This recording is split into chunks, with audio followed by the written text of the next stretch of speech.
Good morning, students. Welcome back to our online classes. Now I discuss about MPSW Secondary Child Health Nursing second unit new born care నవజాత శిశువు యొక్క సంరక్షణలో బొడ్డుతాడు గురించి చూద్దాం. అసలు బొడ్డుతాడు అంటే తల్లికి బిడ్డకు మధ్య వారధిగా ఉండేది. న్యూట్రిషన్స్ కానీ బ్లడ్ సర్క్యులేషన్ కానీ దీని ద్వారానే అందించబడుతుంది బేబీకి. ఓకే, ఫీటస్కు. బొడ్డుతాడు గురించి చూద్దాం. దాన్ని ఎలా సంరక్షించాలి. బొడ్డుతాడు బిగించిన తర్వాత బొడ్డుతాడు యొక్క ఆధారం ఆరిపోతుంది. కొన్ని వారాల్లో నయమవుతుంది. కొంతమందికి నయమవచ్చు, కొంతమందికి ఇన్ఫెక్షన్ లాగా కూడా అవుతుంది. ఎక్కువ శాతం 90% వరకు బొడ్డుతాడు బిగించిన తర్వాత క్లిప్ పెట్టిన తర్వాత 1 వీక్లో ఎండిపోతుంది. కానీ కొంతమందికి అయితే ఇన్ఫెక్షన్ అవుతుంది. ఒకవేళ ఇన్ఫెక్షన్ అయితే ఏం చేయాలి? బొడ్డుతాడు స్టాంప్ చుట్టూ ఇన్ఫెక్షన్ సంభవిస్తే దాన్ని తేలికపాటి సబ్బుతో సున్నితంగా రాసి శుభ్రమైన నీటితో కడిగి బాగా ఆరబెట్టాలి. ఏదైనా బ్యాక్టీరియా పెరుగుదలను నిరోధించడానికి ఆల్కహాల్ లేదా మరొక ద్రావణాన్ని ఉపయోగిస్తారు. ముఖ్యంగా తల్లిదండ్రులకి బొడ్డుతాడు గురించి సంరక్షణ అవగాహన కల్పించడం ఎంతో ముఖ్యం. లేకపోతే ఏమవుతుందంటే ఎరుపు కానీ దుర్వాసన కానీ కలిగిన ద్రవాలు ఉన్నా కానీ దాన్ని ఏ విధంగా చికిత్స చేయాలో ఒకవేళ అది చెప్తే దాన్ని బట్టి చికిత్స చేయొచ్చు. ఆ ఫలితాన్ని బట్టి సరైన యాంటీబయాటిక్తో మనం ట్రీట్మెంట్ చేయొచ్చు. ముఖ్యంగా కొంతమందికి ఇన్ఫెక్షన్ అవుతుంది, దాంట్లో నుండి రసి కారడం లాంటిది జరుగుతుంది. లేకపోతే బొడ్డు పెద్దగా అవడం జరుగుతుంది. ఒకవేళ బొడ్డు మానకపోతే దాన్ని ముందుగానే గ్రహించి డాక్టర్ వద్దకు చికిత్సకు చూపించాలి. ఇది బొడ్డుతాడు యొక్క సంరక్షణ. మరి కొత్తగా పుట్టిన బిడ్డను శిశువుని ఎలా మదింపు చేస్తాము? ముఖ్యంగా సాధారణ కొలతలు ఏంటి? ఇంతకుముందు చెప్పా కదా. నార్మల్ వెయిట్ వచ్చేసి ఫీటస్ యొక్క నార్మల్ వెయిట్, ఇన్ఫాంట్ యొక్క నార్మల్ వెయిట్ 2.5 kgs నుండి 3 kgs ఉండాలి యాక్చువల్గా బరువు. అండ్ సెంటీమీటర్స్ ఎంత? 48 to 53 సెంటీమీటర్స్. తల చుట్టుకొలత ఎంత ఉండాలి? 33 to 35 సెంటీమీటర్స్. మరి చెస్ట్ యొక్క చుట్టుకొలత ఎంత ఉండాలి? 30 నుండి 35. ఓకే, తల చుట్టుకొలత ఏమో 33 to 35, ఛాతి చుట్టుకొలత వచ్చేసి 30 to 35 సెంటీమీటర్స్. సరే, బరువు వచ్చేసి 3 kgs ఉండాలి. 3.5 కూడా ఉండొచ్చు. ముఖ్య సంఘటనలు ఏంటంటే చంకలో ఉష్ణోగ్రత అనేది చెక్ చేయాలి. ఏంటి? జ్వరమానితో పాదరసంతో అది టెంపరేచర్ చూసేది ఉంటుంది కదా, దానితో జ్వరమానితో టెంపరేచర్ని చెక్ చేయాలి. ఎంత ఉంటుంది? నార్మల్గా ఇన్ఫాంట్స్లో 36 to 5 to 37 degrees సెంటీగ్రేడ్స్లో ఉంటుంది. ఆసనంలో ఎంత ఉంటుంది? చంకలో అయితే 36.5 to 30 degrees సెంటీగ్రేడ్ ఉంటుంది. మరి ఆసనంలో ఎంత ఉంటుందంటే 36.5 to 37.2 degrees సెంటీగ్రేడ్స్ ఉంటుంది. ఇంకా తర్వాత రెస్పిరేషన్ ఎంత? 40 to 60 beats per minute. Okay, తర్వాత హార్ట్ బీట్ ఎంత? 120 నుండి 160 beats per minute ఉండాలి. ఇది నార్మల్గా ఉండేవి, నార్మల్ రేంజెస్. స్కిన్ వార్నిక్స్. క్యాసియోజా అనున్నది చర్మాన్ని కప్పి ఉంచేది ఏంటి? వార్నిక్స్ క్యాసియోజా. ముఖ్యంగా వీపు భాగం చర్మం ముడతలతో ఎక్కువగా ఉంటుంది. దీన్ని లాన్సోగో అనే వెంట్రుకలు ఉంటాయి వీటికి. ఆకృతి మృదువైన మరియు సున్నితమైన. మరి రంగు సాధారణంగా చర్మం ఎపిడర్మిస్ కారణంగా నీలి ఎరుపు రంగులో ఉంటుంది. కొంతమంది శిశువులు మనం చూసినప్పుడు కొంతమంది ఎర్రగా ఉంటారు, కొంతమంది బ్లూ కలర్లో ఉంటారు కదా. ఇంకా సైనోసిస్ అంటే ముక్కు విషయంలో, ముక్కు, చేతులు, కాళ్ళు వంటి ప్రదేశాలలో సైనోసిస్ మరియు పుట్టుకతో సంబంధం ఉన్న హైపాక్సియా వంటి లక్షణాలు గమనించాలి. ఇంకా కామెర్లు వచ్చేసి పుట్టిన రోజు నుండి 2 లేదా 3 రోజుల్లో చర్మం పసుపు రంగులోకి మారుతుంది. ఒకవేళ కామెర్లు ఉంటే పచ్చగా ఉంటారు పిల్లలు. శరీర భాగాలు ఏంటి? తల, మౌలాంగ్ తలవాపు అండ్ ఫ్యాంటనెల్స్. పుట్టిన శిశువులో ప్రతి సూచర్స్ కలిసే చోట మృదువైన పొరతో కూడిన డైమండ్ మరియు త్రిభుజాకృతిలో ఉండుదాన్ని ఫ్యాంటనెల్స్ అంటారు. ఇవి రెండు రకాలు ఏంటి? ముందు తలకి ముందు వైపు డైమండ్ ఆకారాన్ని కలిగి 5 సెంటీమీటర్లు సుమారుగా ఉంటుంది. ఇది ఎప్పుడు ఉంటుందంటే 1 నుండి 2 సంవత్సరాల వయసు, 18 నెలలు ఉంటుంది. యాక్చువల్గా సూచర్స్ అన్నా కదా ఇంతకుముందు.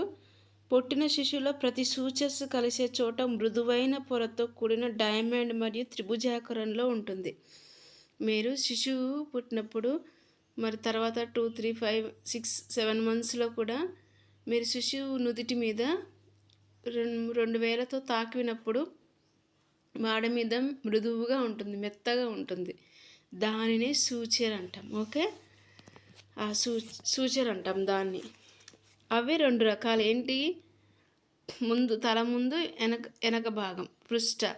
తలకు ముందు వైపు డైమండ్ ఆకారాన్ని కలిగి ఉన్నది ఏంటి? 5 సెంటీమీటర్, సుమారుగా 1.5 సంవత్సరాల వయసు అంటే 18 నెలలు ఉంటుంది. ఇంకా వెనక భాగం అయితే ఇది పుట్టిన 2 నెలల్లో మూసివేయబడుతుంది.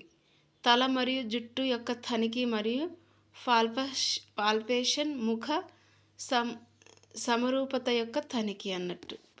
వెనక భాగం అనేది త్వరగా ఎండిపోతుంది. ఓకే, మూసివేయబడుతుంది. కళ్ళ విషయంలో ఇదంతా కూడా క్రొత్తగా పుట్టిన శిశువుని మదింపు చేయడంలో ఎలాంటి సాధారణంగా ఉంటుంది అని అర్థం.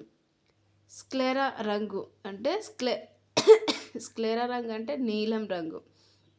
మరి కంటి రంగు ముదురు గోధుమ లేదా నలుపు. కంటి రంగు ఎలా ఉండాలి?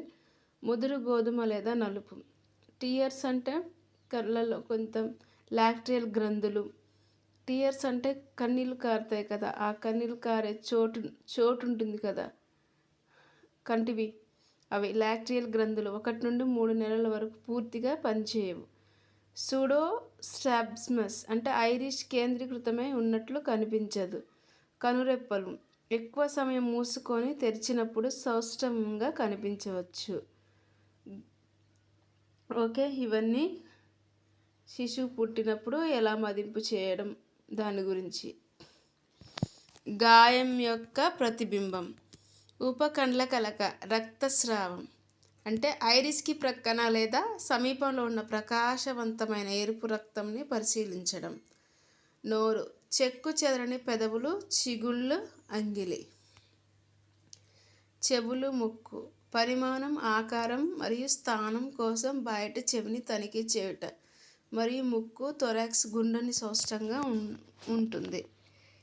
పొత్తి కడుపు, ఛాతి వృత్తాకారంలో ముందు వెనక సమాన పార్శ్వ వ్యాసం, శ్వాస కదలిక లయ, హృదయ స్పందన రేటు, రొమ్ము పరిమాణం, బొడ్డు సంక్రమణ సంకేతాలు, నీలిరంగు, తేమ, నలుపు లేదా రక్తస్రావం. ఇవి పొత్తి కడుపు దగ్గర చూసేవి. మరి జననేంద్రియాలు.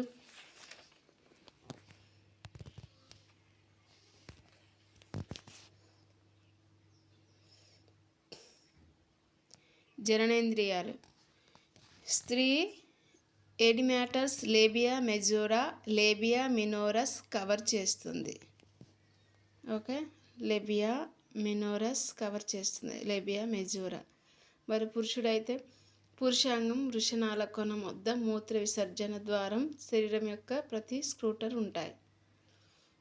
శరీర వెనుక భాగం, వెన్నుముక నిటారుగా అనువుగా చెక్కు చెదరకుండా ఉండడం. వాయువు. ఎలక్ట్రిమిటీస్, అంత్య భాగాలు పరిమాణం, ఆకారం మరియు కదలికల్లో స్పష్టంగా ఉంటుంది. ఇవన్నీ నార్మల్గా ఉండేవి. మరి ప్రతిచర్య, rooting reflex, sucking reflex, gag reflex, మింగడం రిఫ్లెక్స్ అంటే swallowing reflex, palmar grasp reflex, plantar grasp reflex, Babinski reflex, Moro reflex, step లేదా dance reflex, tonic neck reflex. ఇవన్నీ ప్రతిచర్యలోని రకాలు. ఇంతకుముందు మీకు తెలుసు కదా. ముఖ్యంగా ఇవనేది చాలా important. Sucking reflex, gag reflex, swallowing reflex, palmar reflex, plantar reflex, Babinski reflex, Moro reflex step లేదా dance reflex, tonic, neck reflex అనేవి ఇంపార్టెంట్. అండ్ ఇవన్నీ రూటింగ్స్ అన్నట్టు. నాడీ సంబంధించి అంచనా శారీరక పరీక్షలో భాగంగా న్యూరోలాజికల్ స్థితిని అంచనా వేయడం, ప్రతిచర్య పరీక్ష సమయంలో భంగిమ, కండరాల స్థాయి, తల నియంత్రణ మరియు కదలికలను గమనించడం. నాడీ వ్యవస్థ అపరిపక్వమైనది అండ్ రిఫ్లెక్స్లు ప్రాచీనమైనవి. ఇవి కొన్ని వయసులలో అదృశ్యమవుతాయి, అంతే కదా. ఇప్పుడు రిఫ్లెక్స్ ఫస్ట్ రూటింగ్ అనేది శిశు యొక్క బుగ్గలు నెప్పినప్పుడు ఎర్రగా అది పెద్దగా అయినప్పుడు ఉండకపోవచ్చు కదా. మరి కొన్ని జీవితాంతం కొనసాగుతూనే ఉంటాయి. అవి ప్రతిచర్యలోని రకాలు. ఓకే, అప్గార్ స్కోర్ ఇంతకుముందు చూశారు కదా. Apgar score doctor Virginia Apgar life saving support అవసరాన్ని గుర్తించడానికి చార్ట్ని అభివృద్ధి చేయడం. ఏ అంటే ఏంటి? అపియరెన్స్, స్వరూపం. పి అంటే పల్స్ రేట్, హృదయ స్పందన. జి అంటే గ్రైమేస్ స్పందన. ఏ అంటే యాక్టివిటీ, కండరాలు. ఆర్ అంటే రెస్పిరేషన్, శ్వాసకోశ ప్రభావం. ఈ 5 పుట్టిన 5 నిమిషాల తర్వాత 5 నిమిషాల్లో జరుగుతుంది. దీన్ని ఏమంటారు? 0, 1 అండ్ 2 స్కోర్ ఇవ్వబడుతుంది. ముఖ్యంగా ఏంటి? గుండె వేగం అండ్ శ్వాసకోశ ప్రయత్నం, కండరాల స్థాయి, రిఫ్లెక్స్, ప్రతిస్పందన, రంగు. గుండె వేగం నెమ్మదిగా ఉంటుంది. ఓకే, 100 కన్నా ఎక్కువ ఉండొచ్చు. ఇంకా ఏడవడం అనేది శ్వాసకోశ ప్రయత్నం, నెమ్మదిగా సక్రమంగా లేక బలహీనం ఏడుపు ఎలా ఉంటుంది.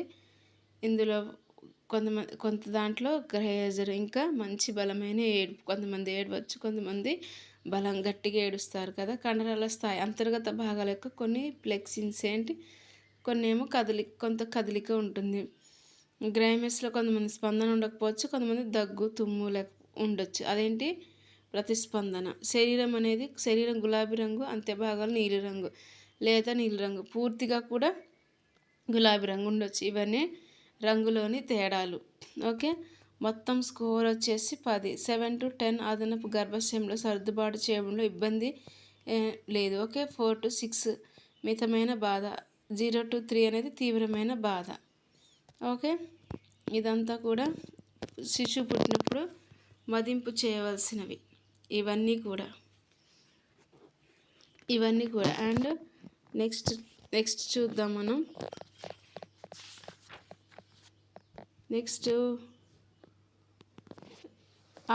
అకాల శిశువు సంరక్షించడం ఏంటి? ముఖ్యంగా వెచ్చదనం అనేది అవసరం. బాక్స్ని సిద్ధం చేసి మెత్తని గుడ్డతో చేసిన ప్యాన్తో లైన్ చేయాలి. అండ్ స్వచ్ఛమైన గాలి ఉన్న ప్రదేశంలో బిడ్డను మంచంలో ఉంచాలి. అనవసరంగా బిడ్డను బయటకు తీయొద్దు. శిశువును మృదువైన, ముఖ్యంగా మెత్తటి దుస్తులతో అంటే కాటన్ దుస్తులతో తుడవాలి కదా. వెంటనే మార్చాలి తుడిచి. శిశువు పుట్టిన తర్వాత వెంటనే చేయవలసిన పనులు ఇవే. శిశువును మృదువైన ఉన్ని దుస్తులతో సున్నితంగా చుట్టాలి. మంచం వేడిగా ఉంచడం కోసం వేడి నీటి సంచులను మంచం అన్ని వైపులా ప్యానింగ్గా అమర్చాలి. మంచం ఎల్లప్పుడు వెచ్చగా ఉండడానికి వేడి నీటి సంచులను తరచుగా మారుస్తూ ఉండాలి. ఎందుకంటే చల్లగా ఉండకూడదు, వచ్చే అవకాశం ఉంటుంది కాబట్టి. తర్వాత ఏంటి? హ్యాండ్లింగ్ అంటే శిశువు పెద్దదిగా బలంగా పెరగడానికి నిద్ర ప్రోత్సహించాలి. అండ్ సాధ్యమైనంత వరకు శిశువుని కదిలించకూడదు. ఎంతసేపు నిద్రపోతే అంతసేపుగా ప్రశాంతమైన నిద్రను అనుగ్రహింప చేయాలి పిల్లలకి. మొదటి స్నానం పుట్టిన తర్వాత 3 రోజుల వరకు వదిలేయచ్చు, 3 రోజుల తర్వాత చేయించవచ్చు. కానీ బొడ్డుతాడు సంరక్షణ మాత్రం ముఖ్యం. చాలా సున్నితంగా చూసుకోవాలి, లేకపోతే బొడ్డు కదిలించినా కానీ ఇన్ఫెక్షన్ అయ్యే అవకాశం ఉంటుంది. మరి అంటుని నివారించడం, ఎక్కువ సందర్శకులను దూరంగా ఉంచాలి. ఎంతోమంది ఇప్పుడు డెలివరీ అయిన తర్వాత చాలామంది చూడడానికి వస్తారు కదా. వచ్చిన వాళ్ళని మరి కాలు కడుక్కోవడం అలాంటిది అందరూ కూడా ముట్టుకోకుండా చూసుకోవాలి. దాన్ని అంటూ నివారించాలి. అండ్ బిడ్డను చూసుకోవడానికి తల్లి మరియు కుటుంబంలో మరొక వ్యక్తిని మాత్రమే అనుమతించాలను. అందరినీ మంచం చుట్టూ ఉంచకూడదు కదా, ఒకరిని మాత్రమే ఉంచాలి. బిడ్డను చూసుకోవడానికి ప్రతిసారి ఖచ్చితంగా హ్యాండ్ వాష్ చేసుకోవాలి. ముఖ్యంగా జలుబు, దగ్గు ఉన్న వాళ్ళైతే దూరంగా ఉండాలి, బిడ్డ దగ్గరికి రాకూడదు. అండ్ శిశువు కోసం ఉపయోగించే వస్తువులను ప్రత్యేకంగా ఉంచాలి. అంటే పాల డబ్బా లాంటివి కానీ ఇవన్నీ కూడా ఇప్పుడు ఒకవేళ పాలు తాగేటప్పుడు నీపుల్స్ కానీ తుడుచుకోవడం అది ఆ విధంగా ఉండాలి. శిశువు కోసం ఉపయోగించే పరికరాలను ఉడకబెట్టాలి. అది పాల పీకలు లాంటివి ఉడకబెట్టాలి వేడి నీటిలో. ఓకే, చాలా నీట్గా ఉండాలి అండ్ శుభ్రంగా ఉండాలి, లేకపోతే ఇన్ఫెక్షన్ అయ్యే అవకాశం ఉంటుంది కదా. ఫీడింగ్ ఎలా ఇస్తాము? శిశువు ఆహారం మింగలేనప్పుడు ట్యూబ్ ఫీడింగ్ అవసరం. శిశువు పీల్చుకోగలిగితే ప్రతి 1 నుండి 2 గంటలకు మొదటి 2 రోజులు ప్రతి రొమ్ము వద్ద కొన్ని నిమిషాలు శిశువును తల్లి రొమ్ముల వద్ద ఉంచాలి. కొలెస్ట్రాల్ శిశువుకు చాలా మంచిది. తల్లిపాలు ఉత్పత్తి చేయడానికి రొమ్మును ప్రేరేపిస్తుంది. ఇది ఏంటంటే తల్లి నుండి బిడ్డకు పాలు పట్టడానికి శిశువుని తల్లి రొమ్ము దగ్గరికి తీసుకొని రావాలి. పాలు తాపించడానికి ముఖ్యంగా తల్లి పాలు పట్టడానికే ప్రయత్నించాలి. శిశువు పుట్టిన గంటలోపు ముర్రిపాలు అనేది చాలా ముఖ్యం. ఈ కొలెస్ట్రాల్ అనేది శిశువుకి చాలా మంచిది, ఇమ్యూనిటీ పవర్ కలిగి ఉంటుంది. అండ్ తల్లిపాలను ఉత్పత్తి చేయడానికి కూడా ముఖ్యంగా రొమ్ము ఎంతో ప్రేరేపిస్తుంది కొలెస్ట్రాల్ అనేది. మరి రోగనిరోధక గురించి చూద్దాం. అంటువ్యాధులను టీకాల ద్వారా నివారించవచ్చు కదా. ఏంటి? క్షయవ్యాధి, డిప్తీరియా, పెటూసిస్, ధనుర్వాత, మీజిల్స్, పోలియో, మెలైటిస్ మరియు హెపటైటిస్ ఇవన్నీ 7 రకాలమైన వ్యాధులు. వ్యాధి నిరోధక శక్తి ఉంటే ఇవన్నీ కూడా ముఖ్యంగా టీకాలు కూడా వేయించాలి కదా. ఇవన్నీ ఇంతకుముందు చెప్పాను కదా నేను. ఇవన్నీ ఎంతో అవసరమైనవి. ఓకే, ముఖ్యంగా మనం ఒక షెడ్యూల్ చూద్దాం. ఏంటంటే ఇది ఇమ్యునైజేషన్ షెడ్యూల్. వ్యాధి నిరోధక టీకాల పట్టిక. శిశువు పుట్టినప్పుడు ఏ టీకా ఇవ్వాలి? బీసీజీ ఇవ్వాలి, అంటే బ్యాసిలస్ క్యాలమెట్ గురైన్. ఎంత? సింగిల్ 0 మోతాదు. అండ్ మార్గం ఐఎం ఇంట్రామస్కులర్. ఓకే, 0 మోతాదు ఏంటి? ఓపీవీ అనేది 2 డ్రాప్స్ ఇవ్వాలి. ఇది డోస్ ఎంత ఇవ్వాలి? బీసీజీ అనేది 0.05 ml ఇవ్వాలి. BCG, this is the BCG. Okay, ఇంకా తర్వాత 6 వీక్స్లో 1.5 నెలల్లో ఎంత ఇవ్వాలి? బీసీజీ 1 డోసు, డిటిపి, ఓపీ మొత్తం కలిపి సింగిల్ డోస్, ఈ 3 కలిపి 1 డోసు. తర్వాత ఓపీవీ సెకండ్ ఓరల్గా ఇవ్వాలి 2 డ్రాప్స్. మరి బీసీజీ టీపీటీ అనేవి 0.1 ml, 0.5 ml అనేవి ఇవ్వడం ముఖ్యం. మరి 10 వీక్స్ 2 నెలల్లో 12 నెలల్లో ఏమి ఇవ్వాలి? 2 నెలల్లో ఏమి ఇవ్వాలంటే డిపిటీ 2, ఓపీవీ 2.